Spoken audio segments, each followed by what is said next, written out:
Hey, how you doing? This is Tom, and this is Tom's Radio Room Show. And I finally broke down and brought a portable TV. Now, I say portable, this thing's 40 pounds. And I didn't fall down the stairs, believe it or not, trying to carry this down the stairs. But we got it down, we got it set up, and so now we can see and hear. It's got audio, but I got it turned down so that I don't violate any copyright laws. Um, what's on digital TV? Now, let me give you a little background, and I'm going to shut this off for a second because there's always that problem. Oh my gosh, I can see my reflection. Wow. Okay, at least it's fuzzy so you can't see how bad off I am. Um, I'm trying TV DXing, and I've run into a couple of problems. Number one, the little setup I had with the little monitor, which didn't have audio, the little monitor was so small that I couldn't see this small print on the screen telling me information about the station. So that's why I lugged this thing down. um, we got it working, and yesterday I got on a website that I found myself and someone else suggested it. Um, it's called rabbitears.info, and it gives you listings of digital stations in your area. And you can also just select another area away from you in case you think you're receiving a station far away. And in my area alone, this is about, I would say a 40-mile radius maybe. There's four pages, and I lost the first page already. No, there's 4 pages of listings, and I counted it, and there's 96 channels within 34 stations, because each station can have multiple channels. Like, for instance, WUSF TV in Tampa, which is a college campus, they have 4 stations. Excuse me, 4 channels within their station. So that's how you get to 96. So that's 96 stations within, I would say, 40 miles. Now, the other thing that could be a problem is having one of these strong stations override a distant station that I'm trying to get. And in the digital TV world, the channels are numbered XX.X, like 15.2. And so that station, or that channel, that frequency, will be duplicated throughout the world. And another website I found had maps showing all the stations in the United States, and they were just one on top of the other, just overlapping. I think, let me just take a quick look here. Yeah, there are actually, for instance, down here. No, that's a different number. Okay, I'm trying to see if there's any overlaps within my area. No, there don't seem to be any overlaps, so that's good. So what I'm going to do is I'm going to take this listing in order to do some testing. Not very scientific, but to do some testing, I'm going to take this listing and I'm going to go through. I got my antenna oriented in a southeast direction, which is, according to the maps of these, is where a whole bunch of them are. They're out that way. There's something called, in that direction, there's something called an antenna farm for TV station transmitting towers. So that's where a bunch of them are. There's others that are, there's a few that are north of me and a few that are east of me, and of course there aren't any west of me because I'm on the east coast of Florida, and then it's the Gulf of Mexico. So west of me would be like Texas or Mexico. So I had some positive news in that there aren't many stations north of me or west of me. So there's where I would want to try to do some DXing.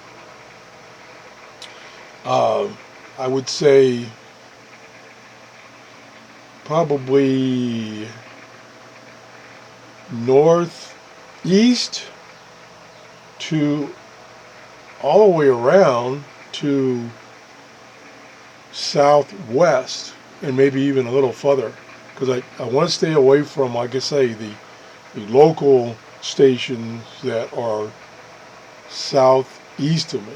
Stay away from those so that I can get some of these long distance stations, if possible. If I can get any. I don't know. We'll see. So like I say, the first thing I'm going to do is I'm going to do some antenna testing where I've got the antenna pointed to these now, kind of in their area. They don't point to all of them, but most of them. I'll record which ones I receive, and then I'll move the antenna. I'll probably move it east first, because there is one that says Lakeland, Florida, which is due east of me. Try that. I don't know if I'm getting that now. I'll find out when I do the first test. And then I'll move the antenna around to like north to get stations north of me in Florida and up the coast, east coast of the United States. And then around, keep moving it around and record the results and see what I get. I could do a hangout doing that, but a couple of things. Number one, this old computer struggles doing a hangout.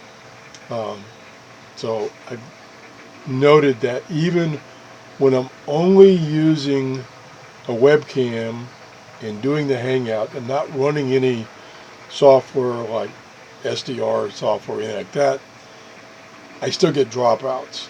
Typically they're audio dropouts. That's what you can notice the most. So I've kind of given up for now even attempting to do hangouts anymore. So forget that. I could do a long recording like I'm doing now. But I have the feeling it might get a little boring. So I think what I'll just do is I'll do the experiment, record the results, and then give you the results. The other big thing is, are my viewers even interested in this? I don't know. So I need some feedback from my viewers if they're interested in me doing shows on TV DXing, or are they not? Now, one website I found, which was a pretty unique website, and I thought it was going to be real good. It was a website for people who do TV DXing as a hobby and send in reports to this website, and this website maps the reports that are received about long distance reception. So I went to their map, and there were too many entries. There were maybe 15 to 20 across the United States, not that many. So apparently that hobby has kind of died out, or it hasn't started, or whatever. So please let me know if you're interested in this, or should I not do any more videos on this and just do it on my own and let it go at that. So that's kind of where I'm at. Let me turn the TV back on. TV, I pushed it. There we go. Why is things slow? I've got a bunch of stations now. Now, I was concerned. Now, let me move the camera up a little bit so you can see the TV. I was a little concerned that the only way on this converter box that I could log, so to speak, channels was have it do an auto scan, which means if there's a marginal station that I would want to try to move the antenna to tune in, I couldn't do that. But it turns out with the remote control, I can put in, and I don't know if this is a realistic number, I can put in a specific number. So I can put in 11.1, okay. So it's scanning that frequency for that channel. And of course it's not finding anything, and I don't even know if that's a legal number. I'm still new to this, so I'm not sure if all numbers are used or what. So there is a way that I can direct tune, so to speak, a channel and see if I get anything on it, and then move the rotor, the antenna, back and forth and sweep it, see if I can get a frequency. So like for instance, I could look up on this website, I could put in like, oh, say Atlanta, Georgia, get the listing, and then manually plug in. If I don't, well, I could do an auto scan first. I could move the antenna due north to Atlanta, Georgia, and then I could do a manual scan and see what it finds. Then I could take the listing with the number, channel numbers, and start putting the channel numbers in and see if I get anything. Now, unlike, like I mentioned before, unlike analog TV, if you had a weak station, you could get something. You could get like snow and a fuzzy picture, but you'd get something. Digital is, for the most part, either you get it or you don't get it. Now, you can get intermittent signals that are like pixelated, so that you are getting a weak signal.